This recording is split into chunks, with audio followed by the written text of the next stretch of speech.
bothered with reading it, but at the same time, you all quote it every day when you're using it to convince, convert, or condemn other people.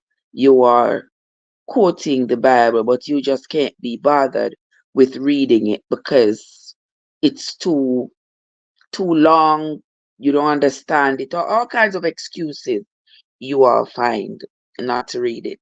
But we have been reading the Bible now on my YouTube channel for August is going to make us 3 years since we've been reading the Bible. You know, the longest journey begins with the first step. And so I'm glad I took that step back then when I started to share the journey. I wish I had started it on the talk as well at that time.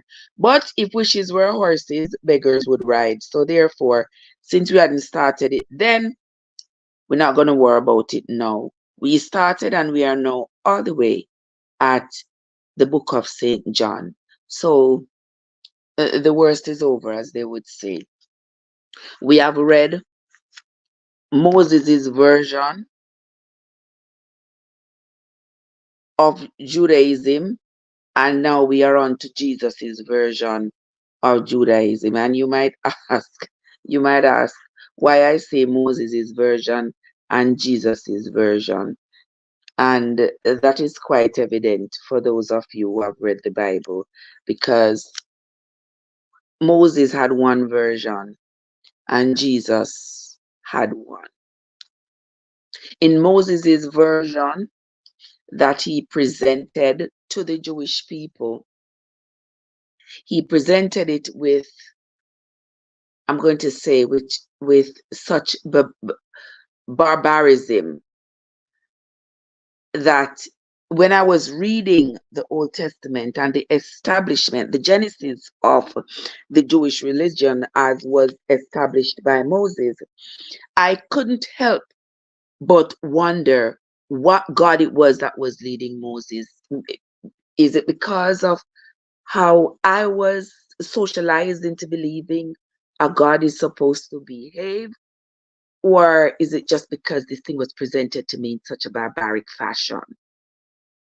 I'm not sure, but either of the two could be right or both, you know, because if you have read in Genesis and Exodus and Leviticus and Numbers and coming on and on and on, you would have seen how the laws that Moses laid down, the laws were in of themselves, some of them were quite outlandish for sure. And then there were the punishments. The punishments were so brutal, so brutal. And when the people, if ever, questioned Moses wanted to make sure that the people had no doubt, because he didn't want the antagonism, and he didn't want the people um opposing him, and maybe even trying to topple him and his authority amongst them. He didn't want that. So everything he told them, God said it. He went as far as telling the people that him talk to God face to face. And all these things what God tell him to tell the people, if them do this, if them go against what he teach them, or them to take rock stone and stop fling rock stone upon them until them no move no more. Y'all know what me I talk about. And these things. And throughout all of these readings, my mind just been like, really? Then I don't hear I don't hear forgiveness. I don't hear grace. I don't hear, take them to the council and, talk to them and show them the way, a different way to do things. It's just straight up rock stone. For anybody who had the audacity to go against what Moses was teaching, or to disobey in any fashion. And and then we come to the New Testament and we see that with Jesus's presence, there is what I call a sanitized version of Judaism. And even so, with Jesus coming with that sanitized version, where he is offering grace and pardon and mercy for the people, you realize that the same people, the very same people to whom he's offering grace and forgiveness, these same people are the ones who want to crucify him. Because you see, what he's now offering to them is so different from what they have learned, that what has been ingrained in them from generation to generation to generation, that the people are having a hard time even accepting what Jesus is presenting to them, even though if you look at it from a human standpoint, to me, it would be easier for me to accept Jesus's version than Moses's version. Because you see, with Moses's version of Judaism, the people were so scared.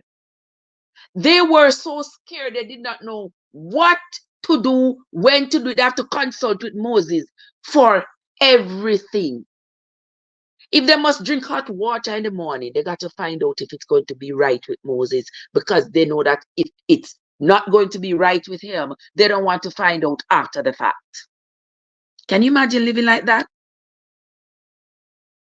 But because the people had been so accustomed to it, and because their foreparents had handed down these traditions to them over the years, the people were afraid that they were going to let their ancestors down by suddenly subscribing to the sanitized version of Judaism that Jesus was presenting. So he was having a hell of a hard time even convincing the people. And what made it worse is that he blatantly told them, I know Moses tell you these things, but it was not true. You can imagine you believe something and you've been working, your granny been working with it. Your great granny been working with it, your great great grandmother, your mother coming down, and this is the tradition. This is what you all have been doing. And all of a sudden, here comes somebody telling you, say, you know, it's never the right thing that you were doing. You learn it. You know that wasn't the right thing you were doing.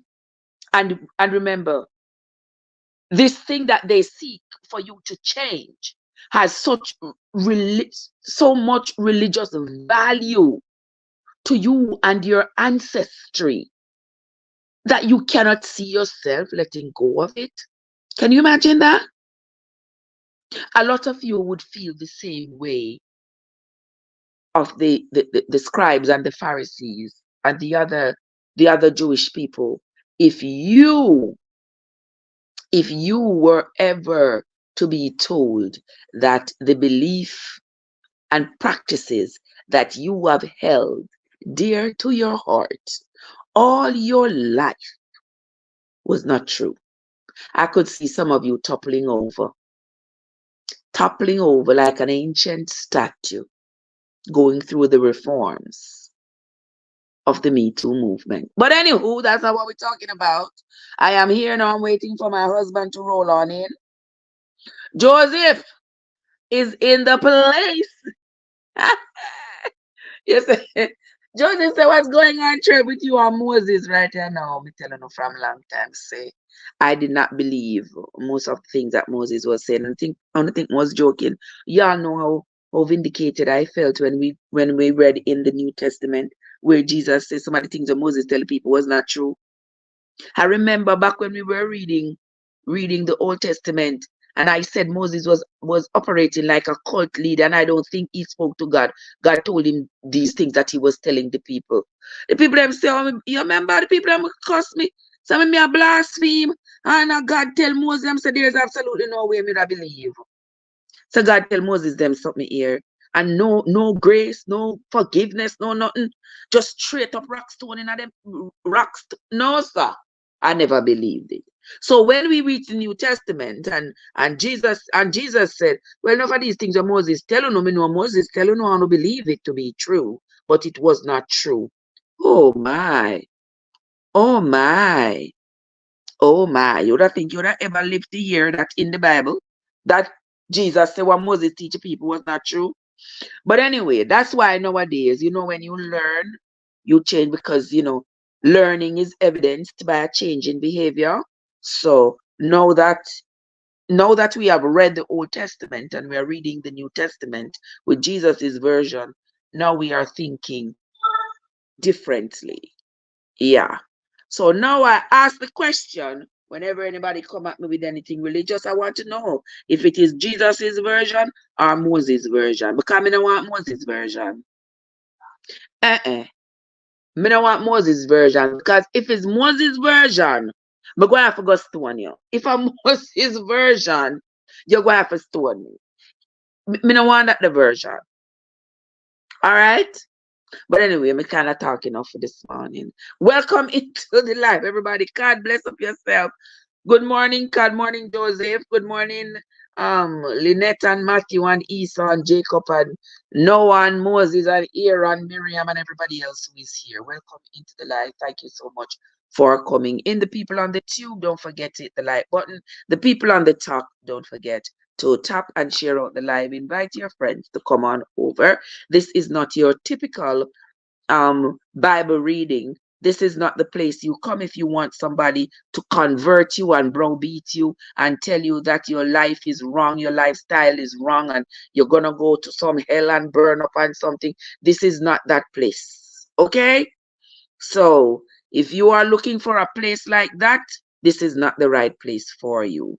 Here, we are simply reading the Bible so that we can have for ourselves our own knowledge of what is actually written in the Bible. And that is what we are going by. All right, guys. So, welcome again. Let us get down to it. This morning, we are going to be reading.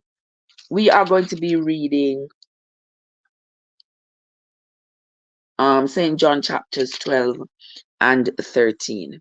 All right. So if you have a book Bible or a Google Bible, yeah, read along with us. Let us read together.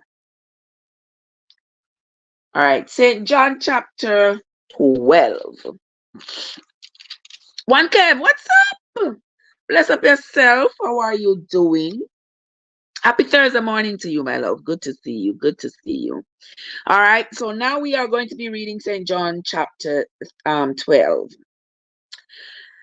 Then Jesus, 6 days before the Passover, came to Bethany, where Lazarus was, which had been dead, whom he raised from the dead. There they made him a supper, and Martha served, but Lazarus was one of them that sat at the table with him. Then Mary took a pound of ointment of spikenard, very costly, and anointed the feet of Jesus and wiped his feet with her hair. And the house was filled with the odor of the ointment. Suzette, good morning. Good morning. Bless up yourself. Then said one of his disciples, this one was Judas Iscariot. This was Simon's son. But remember, this was not the same Simon who was Jesus' disciple, But Judas Iscariot's father's name was Simon. Judas Iscariot, Simon's son, which should betray him. Why was not this ointment sold for 300 pence and given to the poor? You hear him? You hear him? This Judas Iscariot, thinking that this oil that Mary is using to anoint Jesus is too costly to be put on Jesus. Well, I've never sell it and give the money to the poor. Let's see, verse 6. This he said, not that he cared for the poor, but because he was a thief and had the bag and bare what was put therein. Then Jesus said, just leave her alone. against the day of my burying hath she kept this. For the poor always ye have with you, but me you will not always have. All right, you get that, people? All right. So here is Jesus in another chapter. I think it was in Luke. It said that Jesus had gone into Simon's house. This is the Simon that was Judas's father. He had gone into the house. Simon had invited him for supper. So he went in to Simon's house to go have supper with Simon. And there was Mary and Martha in the house as well. But in that other one, I don't remember it saying that. I don't remember if it said that Lazarus was there. Did it? I don't think so. I think this is the first time that it is mentioning that Lazarus was at that table. I don't remember it saying that when we read the same story in Luke and Matthew. But I will find out. I will check again.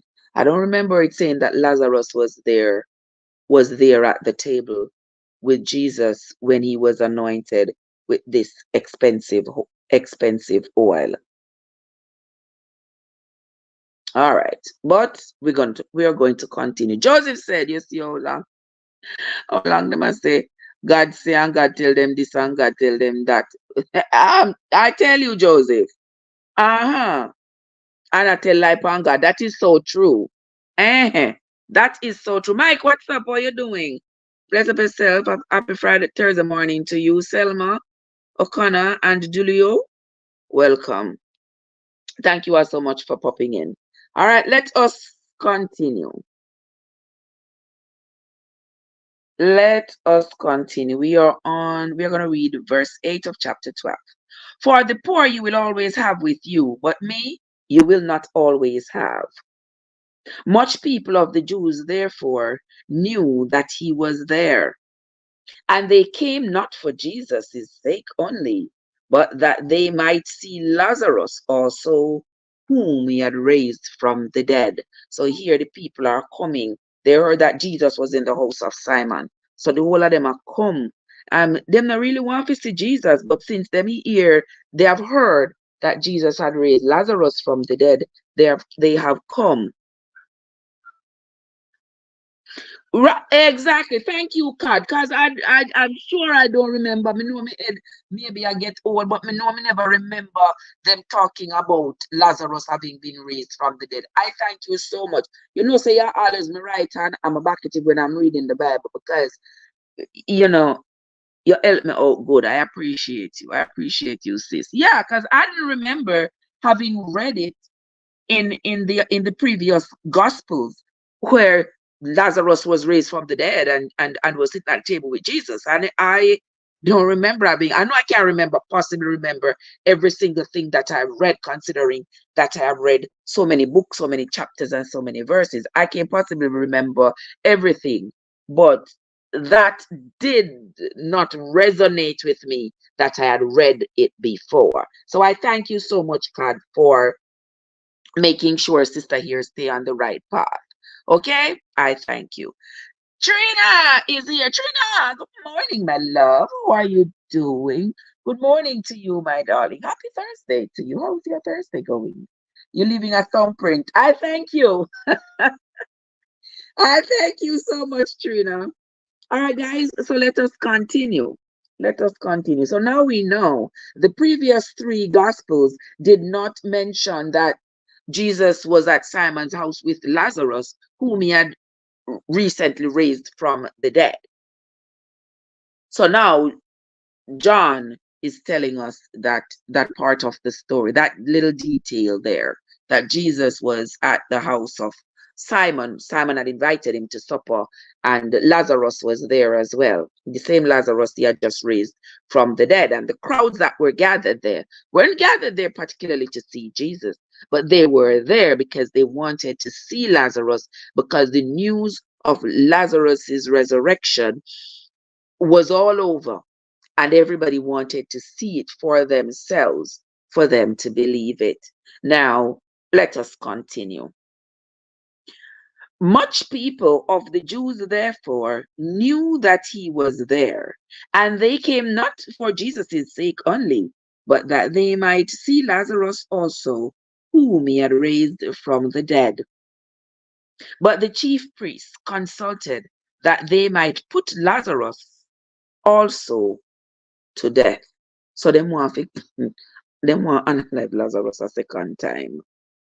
Oral, what's up? How you doing? Hey Trish. Trish, you from the Unstoppable Camp. Bless up yourself. Let us continue. They will put Lazarus to death twice. But anyway, let's continue. Because that by reason of him, many of the Jews went away and believed in Jesus. Now, you see, you remember I was talking to you about the politics that was running at the time.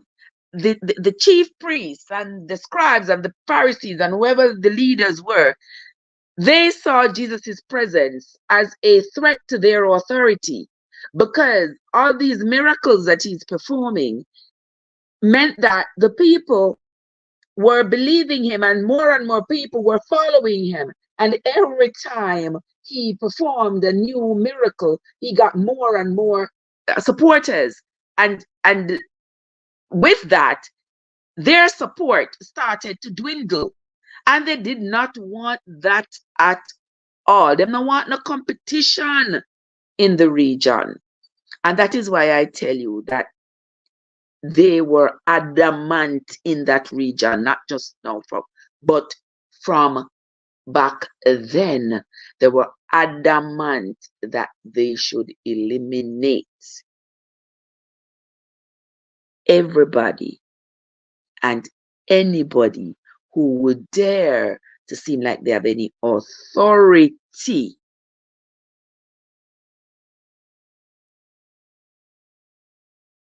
in the Jewish community. Hey Jane, how are you doing?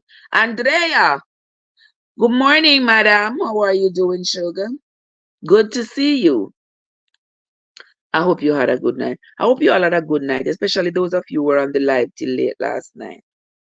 If you're not going to bed late and wake up already, kudos to you. But let us continue.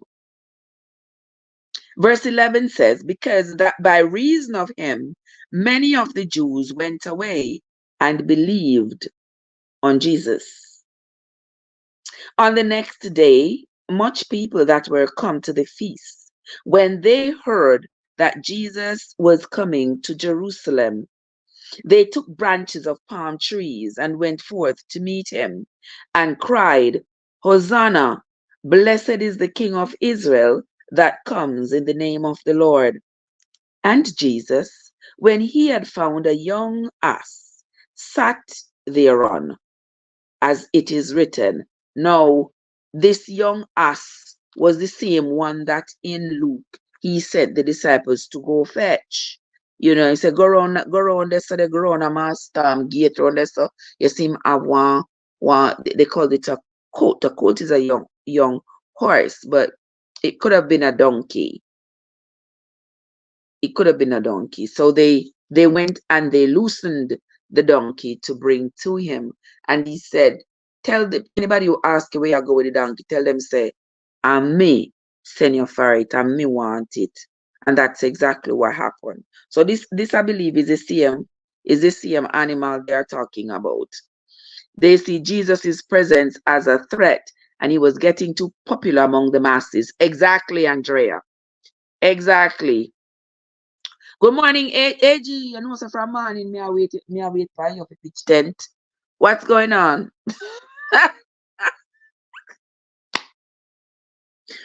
Good morning, AG. How you doing? How you doing? Good to see you, my love. Stay safe out there on those streets. Let us continue. Verse 13 says, they took branches of palm trees and went forth to meet him and cried, Hosanna, blessed is the King of Israel that comes in the name of the Lord. And Jesus, when he had found a young ass, sat thereon, as it is written, Fear not, daughter of Zion, daughter of Zion, behold, thy king cometh, sitting on an ass's colt. These things understood not his disciples at first, but when Jesus was glorified, then remembered they that these things were written of him, and that they had done these things unto him. So, with all the prophecies that had been written, with with all the prophecies that had been written in ancient Jewish literature about this individual who was going to come to rescue the Jews, he was going to come to redeem them, he was going to come to deliver them from this not just religious oppression, but also social oppression, because for sure they were under religious oppression from the laws that Moses had given to them. Because imagine that they had to find these sacrifices every single day. All of you all, let me ask you something. All of you people who like to jump up and say, whatever in the Bible, as long as it in the Bible, no believe it, I don't know. Would you be able to live in a society where, for the simplest thing, the first thing they're gonna do with you, you have no, it's going to be just an ordinary person is going to judge you, and quite likely the outcome of anything for which you are found guilty is going to be straight up rock stone in the head. Would you be able to live in a society like that, or would you be one of those who would rebel, who would fight for reform, who would fight for change? Would you? Think about it. Think about it. Because once upon a time, I used to be a victim of people with that kind of a mentality where anything in the Bible are true and you have to believe everything in the Bible. There's absolutely no way you can believe everything that is in the Bible, considering the fact that there is so much antagonistic literature in the Bible. You can't believe that the answer is yes and no at the same time. You can't believe that the answer is give and take at the same time. There is no way. It's not going to work. You have to believe either yay or nay. So you have to decide if you want Moses' version or you want Jesus's version, because they are not the same. All right. Joseph, AG said, well, me I read the Bible. Me not fit tell lie. But AG, you can't do that to me so early in the morning. How about this, man? Really, Joseph? Joseph, really? Really, I mean, yeah, do so, Joseph. Anyway, gentle people, let us continue. Let us continue. Verse 17 of chapter 12. The people, therefore, that was with him when he called Lazarus out of the grave and raised him from the dead, bear record. For this cause the people also met him, for that they heard that he had done this miracle. The Pharisees therefore said amongst themselves, perceive ye how we prevail nothing? Behold, the world is gone after him. And there were certain Greeks among them that came up to worship at the feast. The same came therefore to Philip, which was of Bethsaida of Galilee, and desired him, saying, Sir, we would see Jesus. Philip came and told Andrew, and again Andrew and Philip told Jesus. And Jesus answered them, saying, the hour is come that the Son of Man should be glorified. Verily, verily, I say unto you, Except a corn of wheat fall into the ground and die, it abides alone. But if it die, it brings forth much fruit. He that loveth his life shall lose it, and he that hates his life in this world shall keep it unto life eternal. If any man serve me, let him follow me, and where I am, there shall also my servant be. If any man serve me, him will my Father honor. Now is my soul troubled, and what shall I say? Father, save me from this hour. But for this cause came I unto this hour. So here Jesus is sort of putting them on guard to tell them, this is what is going to happen. My hour is drawing nigh. Somebody says, because Jesus had previously told them not to mix with non-Jew. Ha ha! You remember? You remember in the book of Matthew, Jesus had told them, when he sent out his disciples, and tell them if you're not going to perform the miracle, you have to first find out if the person is a Jew.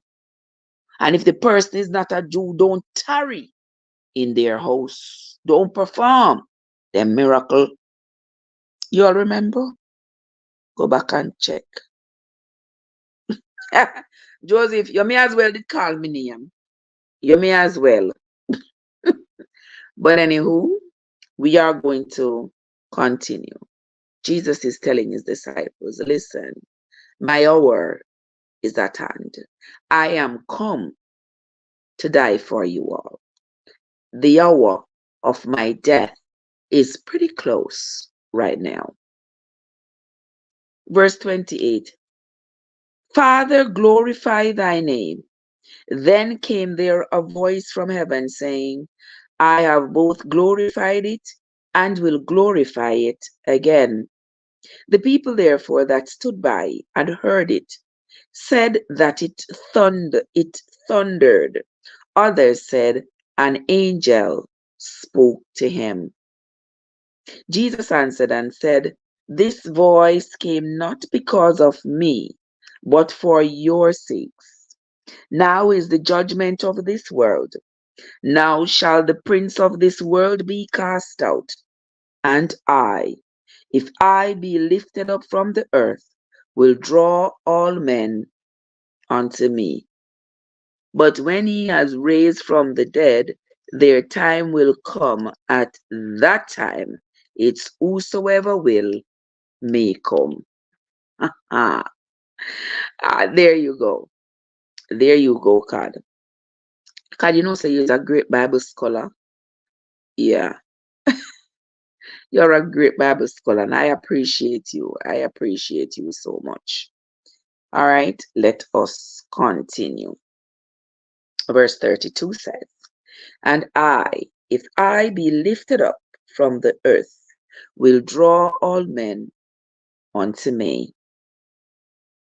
This he said, signifying what death he should die. The people answered him, we have heard out of the law that Christ abides forever. And now sayest thou, the Son of Man must be lifted up? Who is this Son of Man? Because you see, Jesus liked to speak in parables. And when he spoke of the Son of Man, even though he was talking about himself, the people were asking, what are you talking about? Because if you are the Christ, and we have been told based on our ancient Jewish literature that when this deliverer of Israel comes, he's going to abide with us.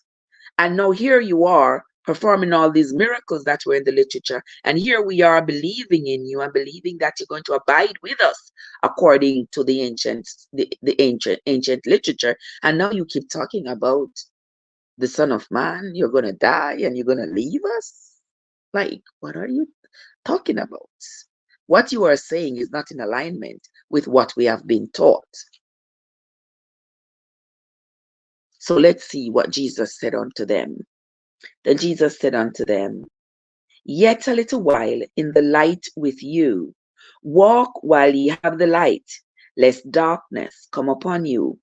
For he that walks in darkness knows not where he goes. While ye have light, believe in the light, that ye may be the children of light. These things spake Jesus, and departed, and did hide himself from them. Queen Tamarick, how are you doing? Good to see you. Hey, Justin. Verse 37. But though he had done so many miracles before them, yet they believed not on him. That the saying of Esaias, that's Isaiah, that the saying of Esaias the prophet might be fulfilled, which he spake, Lord, who hath believed our report? And to whom hath the arm of the Lord been revealed? Therefore they could not believe, because that Esaias said again, He hath blinded their eyes and hardened their heart, that they should not see with their eyes, nor understand with their heart, and he converted, and I shall heal, and be converted, and I shall heal them.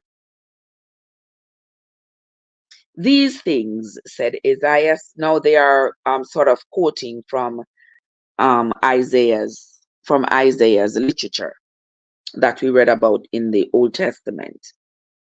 These things said Isaiah when he saw his glory and spake of him. Nevertheless, among the chief rulers, also many believed on him, but because of the Pharisees, they did not confess him, lest they should be put out of the synagogues.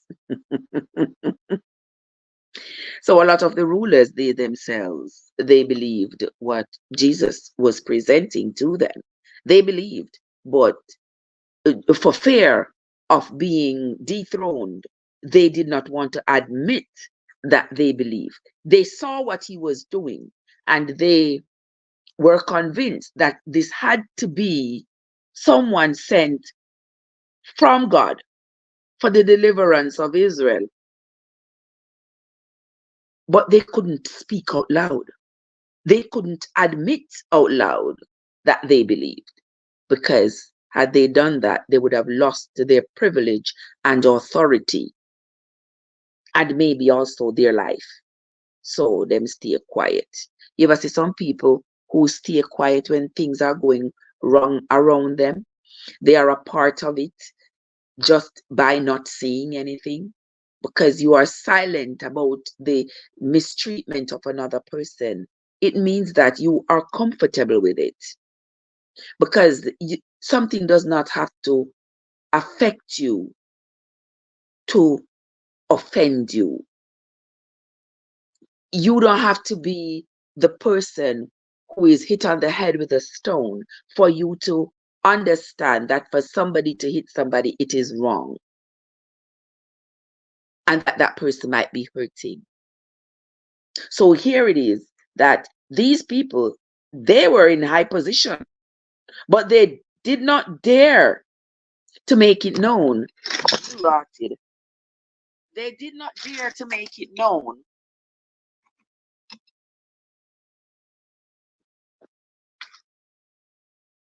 they didn't dare to make it known that they there we go. They didn't dare to make it known that they believed what Jesus was presenting to them, because they were afraid of the consequences of such admission. Okay, let us continue. Verse 43. For they loved the praise of men more than the praise of God. Jesus cried and said, He that believes on me believes not on me, but on him that sent me. and he that sees me sees him that sent me. I am come a light into the world, that whosoever believes on me should not abide in darkness. And if any man hear my words, and believe not, I judge him not, for I came not to judge the world, but to save the world.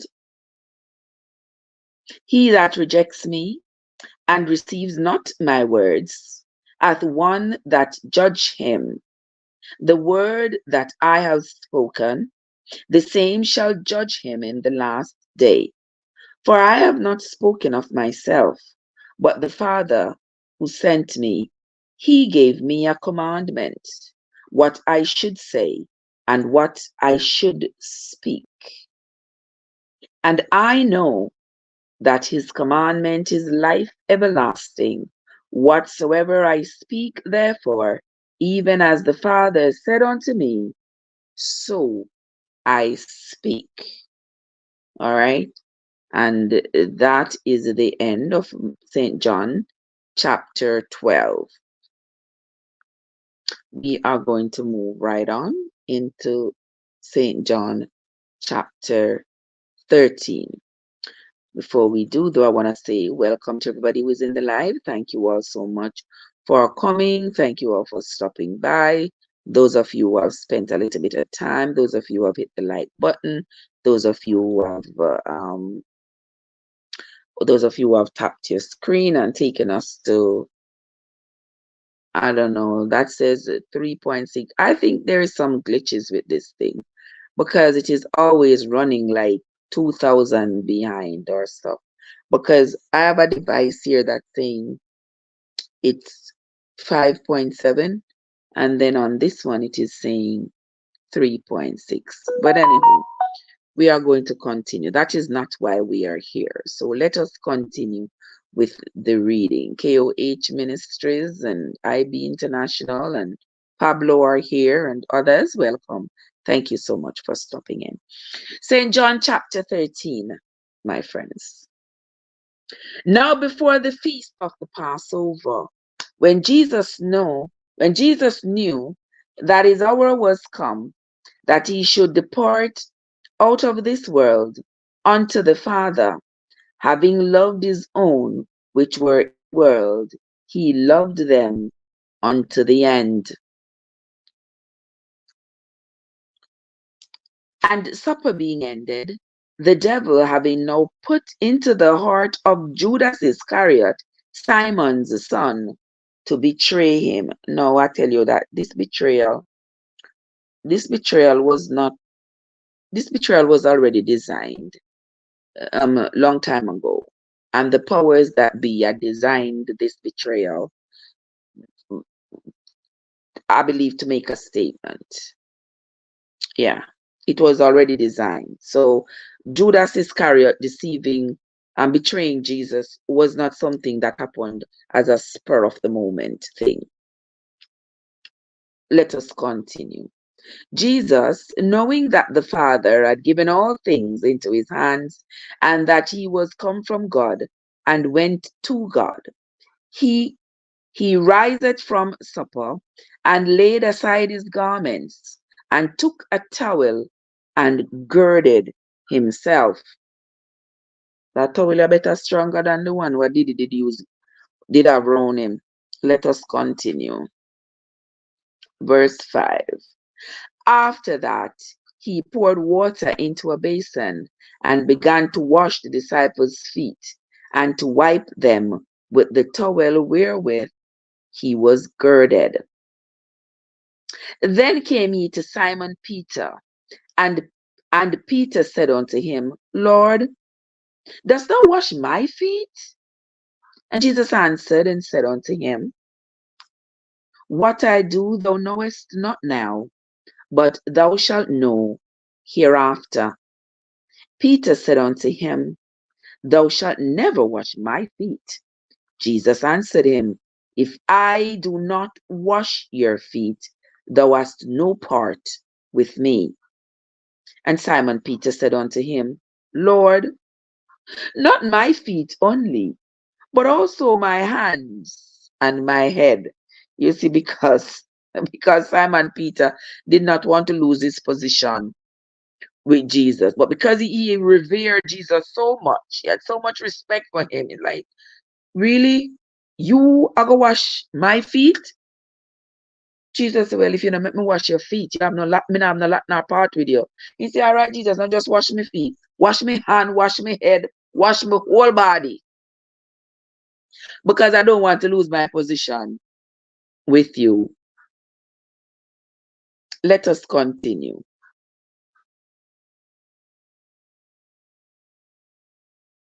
Can't say the silent accomplice. Yeah, yes, sis. Simon Peter serious. Simon Peter say, all right, all right, all right. Don't worry yourself. Wash my foot. Not just wash my foot. Not just wash my foot. Wash me hand, wash me head, wash me whole. Let's continue. Simon Peter said, this is now, for those of you who are concerned, this is St. John chapter 13 and verse 9. Simon Peter said unto him, Lord, not my feet only, but also my hands and my head. And Jesus said unto him, he that is washed need not save to wash his feet, but is clean every whit, and he are clean, but not all. For he knew who should betray him. Therefore said he, ye are not all clean. So after he had washed their feet, and had taken his garments, and was sat down again, he said unto them, know ye what I have done to you? He called me Master and Lord. And he say, well, for so I am. If I then, your Lord and Master, have washed your feet, ye also ought to wash one another's feet. So here, Jesus was sort of laying down a lesson for them. But you can show me more than you can tell me. Yeah.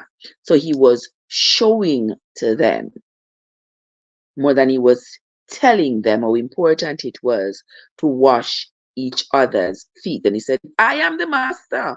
You call me master, you call me rabbi, you call me Lord, all these things. You have such respect for me as the leader.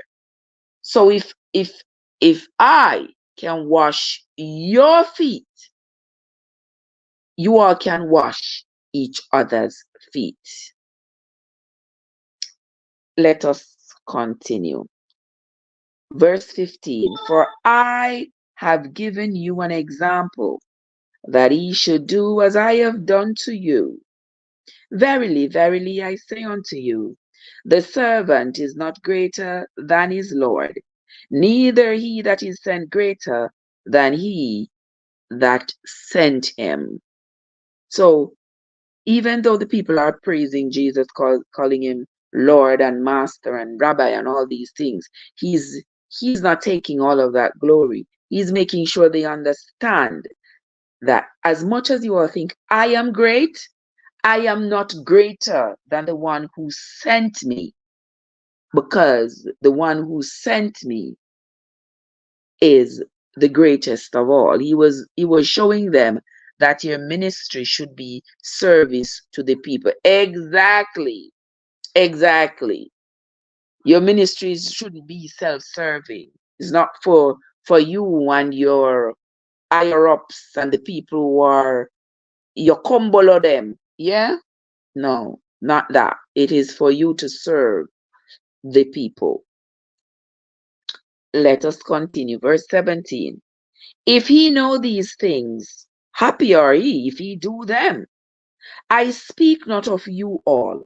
I know whom I have chosen, but that the scripture may be fulfilled. He that eats bread with me hath lifted up his heel against me. Now I tell you before it come, that when it is come to pass, ye may believe that I am he. Natalie, good morning, Natalie. Who are ya? Verse 20. Verily, verily, I say unto you, he that receiveth whomsoever I send receives me, and he that receives me receives him that sent me, I should say.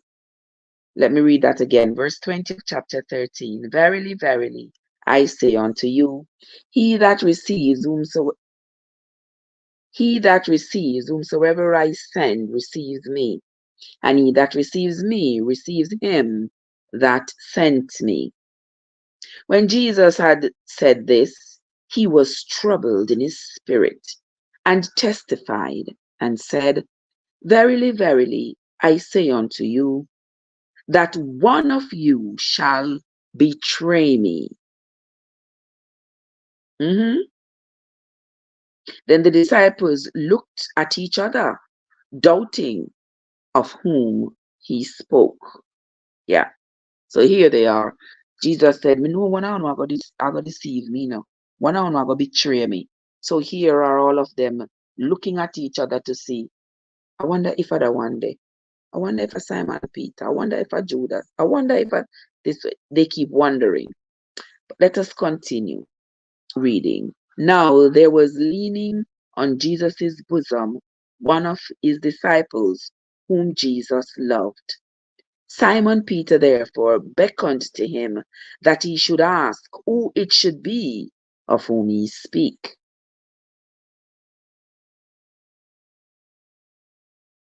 Now which one of them was leaning on Jesus' bosom now? He then, lying on Jesus' breast, said unto him, Lord, who is it? And Jesus answered and said, He it is to whom I shall give a sop when I have dipped it. And when he had dipped the sop, he gave it to Judas Iscariot, the son of Simon. And after the sop, Satan entered into him. Then said Jesus unto him, That thou doest, do quickly. Now no man at the table knew for what intent he spake this unto him.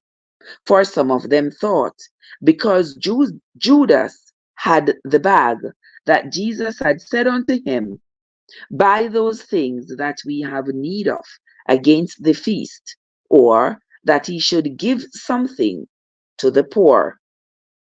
He then, having received the sop, went immediately out, and it was night. So you see, Judas wasn't doing what he was doing of himself. It was preordained that this was going to be Judas's contribution to the old story, to the old narrative. This story was not happening on the spot. This story was already predetermined. The events of this story, Isaiah had spoken about it and what was going to happen and all of these things. So this story was not an on the spot story. It wasn't. So everything that you see happening here was already written in the scriptures that is supposed to happen. So Jesus had to make sure that these things happen that were written in the scriptures to ensure that the words, because remember he said, the words of the scripture have to come to pass. So he had to make sure all these things came to pass. All things were created for him and by him, even the wicked for the day of evil. Exactly. Exactly. So it wasn't something new where, a Satan spirit just popped out of nowhere. Now, it was predetermined. It was preordained for Satan to pop up. And Satan was created. Satan didn't create himself, Satan was created. And you have heard me ask this question out loud before, like, why was Satan even created? To cause an antagonism to the goodness that was supposed to be presented to the people. Why was he even created? That question seems like it's never going to be answered, you know. But even with that, we are going to continue. Let us continue. Now, Judas gone with the bag of money. They think the other disciples believe that Judas is gone to go buy provisions for them. The Jews it's the night, and he's gone with a bag of money. Verse 31. Therefore, when he was gone out, Jesus said, now is the Son of Man glorified, and God is glorified in him. If God be glorified in him, God shall also glorify him in himself, and shall straightway glorify him. Little children, yet a little while I am with you. Ye shall seek me. And as I said unto the Jews, whither I go, he cannot come. So now I say to you, a new commandment I give unto you. You hear that? That's why when I ask you if a Jesus Bible or not follow Moses Bible, a new commandment I give unto you. Somebody says, pray and repent daily, for it's a daily living sacrifice unto God with Jesus. Let us continue. Verse 34. A new commandment I give unto you, that ye love one another, as I have loved you, that ye also love one another. Verse 35. By this shall all men know that ye are my disciples, if ye have love one to another. Simon Peter said unto him, Lord, whither thou goest? Jesus answered him, whither I go, thou cannot follow me now, but thou shalt follow me afterwards. Peter said unto him, Lord, why cannot I follow thee now? I will lay down my life for your sake.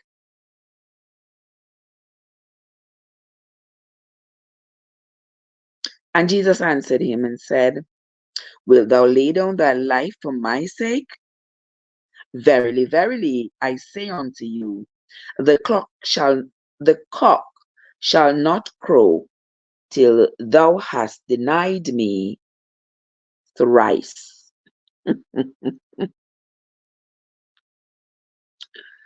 And there it is. He has laid it down unto Simon. I know you are going to deny me. I know you're going to say you don't know me. And the cock, that's the rooster, is going to crow 3 times.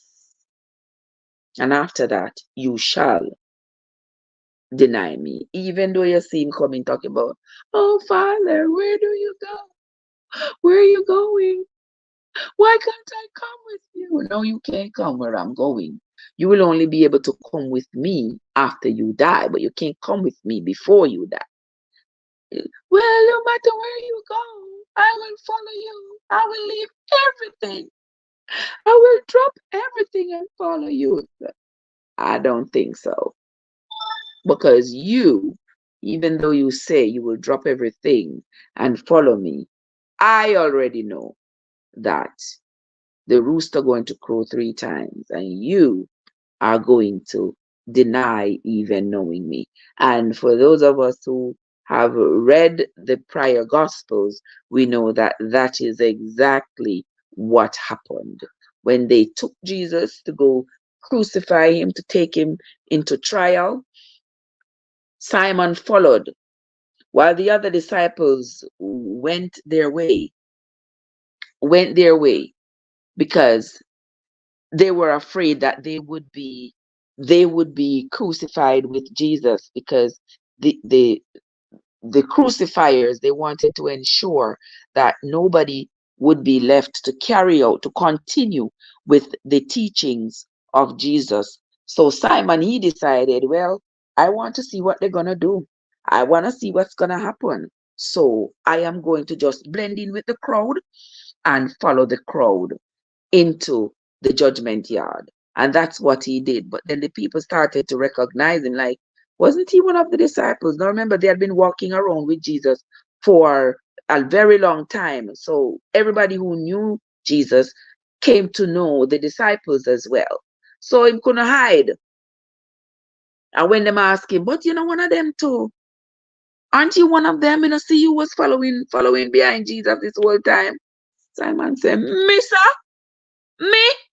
You not tell a lie for me. I don't know that man. You not see me I walk around with that man. No, we are not tell a lie for me. Somebody else said, but we a Tapia. I think I your favor one of them one day when they walk around with Jesus. Simon said, Missa, you not tell no lie for me, not no go so. You not see me walking around with that man because I don't know that man. And when the rooster crowed the third time, he denied Jesus the third time. And that's when he realized that Jesus' words had come to pass because Jesus had already told him that this was going to happen. So, gentle people, that is where we are going to end the reading for this morning. I want to say thanks to everybody who came into the live, those of you who come here with us each morning, and those of you who are new here. Thanks so much for stopping by. I sincerely appreciate you. God, I thank you so much for being a great scholar, while we are over here trying to read and understand what we are reading here. Joseph and AG, Andrea, and everybody else who came into the live. I can't possibly remember everybody's name. I want to say thanks to you all for having come in. You are free to go ahead and read the scriptures for yourself.